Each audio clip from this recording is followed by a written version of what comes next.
Beauty and the Beast reviews. What did you think?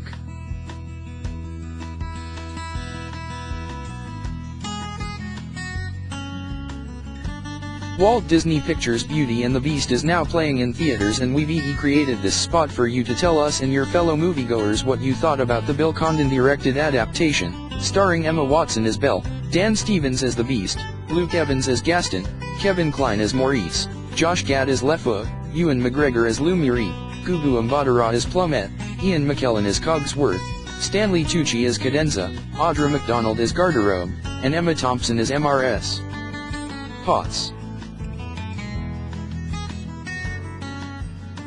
Beauty and the Beast offers a live-action retelling of the studio's animated classic, refashioning the characters from the tale as old as time for a contemporary audience and staying true to the original music while updating the score with several new songs. Beauty and the Beast is the fantastic journey of Belle, a bright, beautiful and independent young woman who is taken prisoner by a beast in his castle. Despite her fears, she befriends the castle's enchanted staff and learns to look beyond the beast's hideous exterior and realize the kind heart and soul of the true prince within.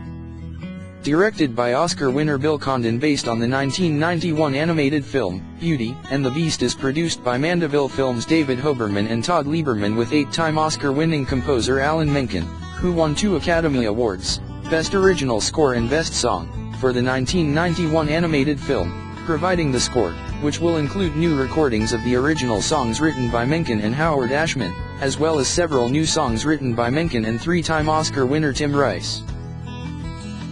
Viewers must step inside the gates of the enchanted castle and decide how they feel about a remake that occasionally glows with magic yet falls short of being magical.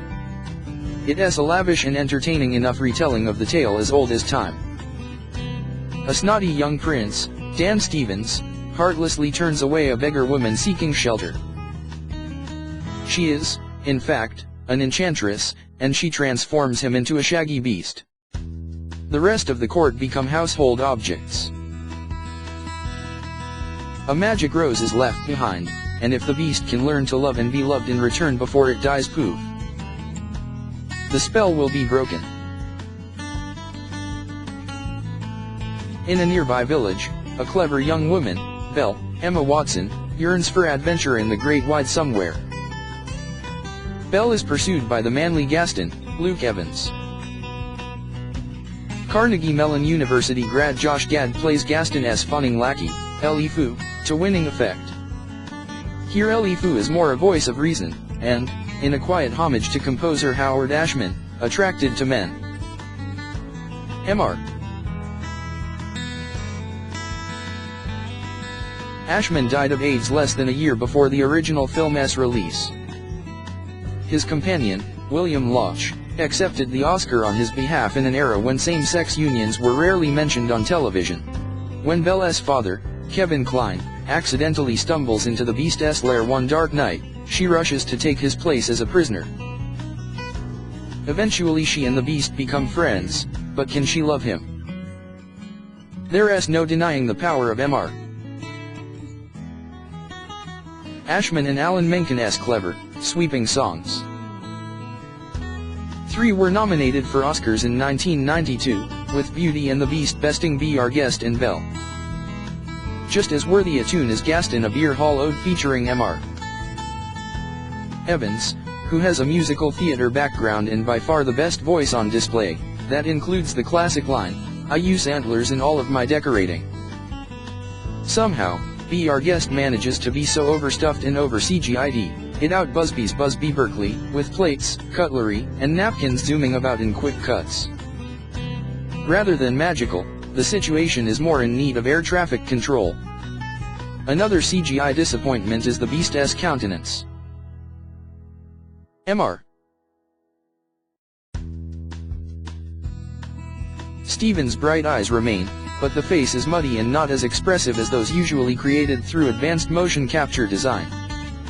Tech upgrades to Lumiere, Ewan McGregor, and Cogsworth, Ian McKellen, suffer similarly. Shiny little eyes set in shiny metallic faces are hard to read and strip away any signs of humanity. Screenwriters Stephen Chbosky, an upper St. Claire Native, who wrote and directed the wonderful The Perks of Being a Wallflower, and Evan Spiliotopoulos, The Huntsman, Winter S. War, as well as director Bill Condon, embroider Linda Wolverton's original Disney version with varying success. A key story reveals that when the young princess' mother died, his father groomed him to be a selfish, uncaring fop. In a telling moment, Mrs. Potts laments that the palace staff stood by and did nothing. This finally explains why they are so devoted to a narcissist whose arrogance got them cursed in the first place. Visually, Mr. Condon, Dreamgirls, knows his way around a musical, and no doubt this opulent Beauty and the Beast will be a big box office hit. However, we have reached a point where it's fair to ask, if musicals are going to be a really big thing on film, why are so many of the stars just meh as singers? Ms. Watson is fine, if a bit stiff. The role doesn't require a great belter.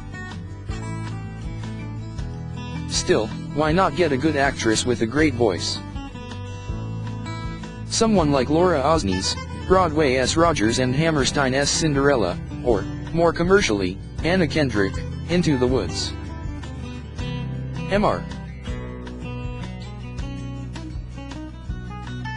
Stevens has been given a big number as well, but it's impossible to gauge his talent, given how much auto-tune and pitch adjustment has been applied to the ballad Evermore.